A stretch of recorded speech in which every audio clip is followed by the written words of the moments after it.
Today's video is my contribution to the Lolita fashion YouTubers Halloween collaboration. The Facebook group, which I think is actually not called Lolita fashion YouTubers anymore because, you know, Lolita is a bad word. Oh no. Anyway, the theme was put up to be basically anything Halloween themed, nothing more specific than that. So it actually kind of stumped me for a while what I should do this video about specifically. Initially I thought I would share, you know, how you can turn Lolita clothes into Halloween costumes, like, you know, the stereotypical, if you have a blue dress, ta-da, you can be Alice in Wonderland. But then I thought, that's obvious. We've all probably worn Lolita as a costume, well, maybe not everyone, some people probably don't want to, but I certainly have worn Lolita as a costume, because it is so heckin' easy. So I thought, how about we flip that little script, and I'll run you through a few ideas of how you can use Lolita items to create non-Lolita Halloween costumes. Now it's quite fair to say that this idea is also somewhat basic, because of course if you have a cool item and your costume needs said cool item, it seems pretty obvious. But for me, and maybe for you, I sometimes get a little stuck because if something is part of my Lolita wardrobe, that's it. It's in the Lolita pile. I don't often think about how else to use that. So I just thought I'd run through a few things that you may or may not have in your Lolita wardrobe that could be useful in Halloween costumes.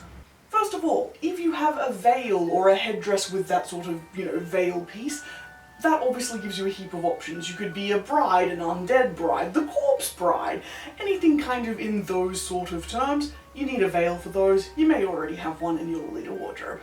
Similarly, if you have an apron, obviously that lends itself to maid looks, and maid looks these days span from like cute and kawaii to actual Victorian, and so do aprons. You might have a cute frilly angelic pretty number, or you might have one of the actual historical looking innocent world aprons. Depending on what you've got a lot of options.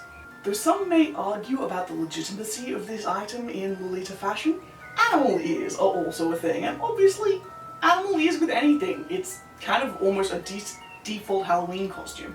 Insert the "I'm a mouse, duh" from Mean Girls, because duh. If your wardrobe runs more sweet Lolita, you may have candy-themed accessories, which may be useful for something like a bit of a closet cosplay of like Vanellope from Wreck-It Ralph, or anything else candy-related, like weird, cute Willy Wonka? Who knows? Possibilities are endless. Lolita blouses, especially anything more classic themed, are great for sort of historical fashion. Like pair it with a long skirt, you're gonna look semi-Victorian or Edwardian, don't at me, you know, without too much effort. Similarly, those sort of things can also lend towards steampunk vibes. I know steampunk Lolita is also a bit of a touchy topic for some people, but steampunk's valid, Lolita's valid, and there can be a crossover of the items between two outfits. The two styles in your outfits. You know what I'm saying. Similarly, if you are a Gothic Lolita, well, you already know that there is a huge crossover between Gothic Lolita items and just general Gothic items. You could probably just sub out your Lolita main piece with something more typically Gothic, and boom, bam, there you go. And obviously with Halloween, you could be a vampire, you could be an aristocrat, not an aristocat, though you should totally do that, like, so cute. Anyway, possibilities are pretty darn endless for Halloween. And if you're a Lolita like me, who loves all the little flowers and flower crowns and stuff like that, get yourself a flowing white dress, stick on all your flowers, and you've got a midsummer vibe going. And that's not even going into some of the sort of sub-style themes that Lolita has going. So like Nurse Lolita, Sailor Lolita, Nun Lolita. Any of those things, whilst obviously they could be a costume in and of themselves if styled correctly, some of the accessories, maybe main pieces, whatever, you can use to incorporate into a non-Lolita look for Halloween. So yeah, that's just a few quick thoughts about how you can potentially make use of your Lolita wardrobe to make non-Lolita Halloween costumes.